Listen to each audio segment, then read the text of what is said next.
Bonjour à tous, bienvenue dans cette vidéo sur Musicologue 42.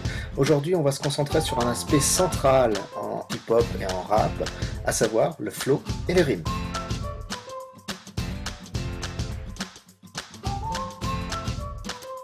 Alors, le flow c'est quoi? C'est la manière qu'a un rappeur de débiter des paroles. En effet, en rap, en hip-hop, on a d'un côté un texte et de l'autre de la musique.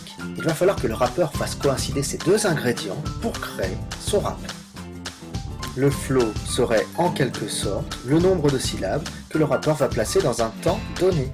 Ce temps donné, on va l'appeler la carrure. Le flow, c'est un peu comme en poésie, quand on te parle d'octosyllabes, de décasyllabes par exemple. D'ailleurs, comme en poésie, ces syllabes, on peut les appeler des pieds. On parlera d'un flow rapide lorsque le nombre de pieds dans la carrure sera important. Des rappeurs comme Eminem, par exemple, cultivent ce style. Ou, à l'inverse, on aura un flow lent quand on aura peu de pieds dans la carrure, comme The Roots. Enfin, il faut noter que la notion de flow est très attachée à celle de rythme. En effet, la manière dont le rappeur place ses syllabes n'est pas toujours identique.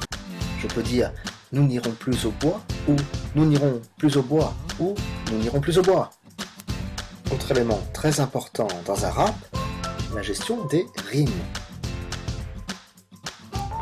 Une rime, c'est quoi? C'est simplement une homophonie entre deux ou plusieurs mots.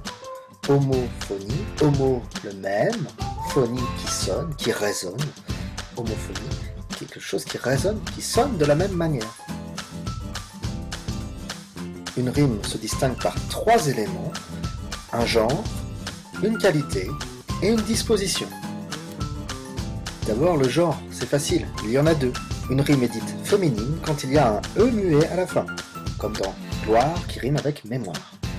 Dans tous les autres cas, c'est très simple, on est dans une rime masculine.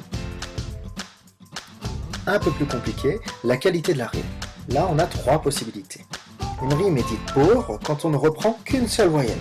Par exemple, battu, perdu, ami, parti. Deuxième cas de figure, une rime est dite suffisante quand c'est un groupe de voyelles et une consonne qui sont repris. Par exemple dans cheval qui rime avec fatal ou dans grise qui rime avec mise. Troisième et dernier cas de figure, la rime riche qui va se distinguer par trois phonèmes ou plus qui vont être en commun.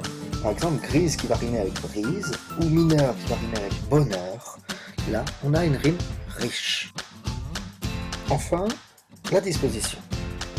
Une rime peut être plate, du type A, A, B, B, C, C. Deuxième cas de figure, une rime croisée sera de type A, B, A, B. Dans un registre assez similaire, la rime embrassée sera de type A, B, B, A. Dernier cas de figure, c'est plus compliqué, les rimes brisées. Les vers riment ensemble par la fin du vers et par la césure, c'est-à-dire une brisure dans la carrure. Un exemple célèbre, en m'ébattant, je fais rondeau en rime. Et en rimant, bien souvent, je m'en rime.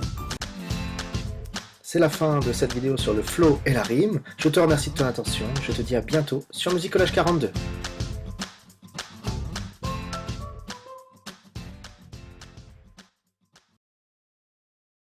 Created using Powtoon.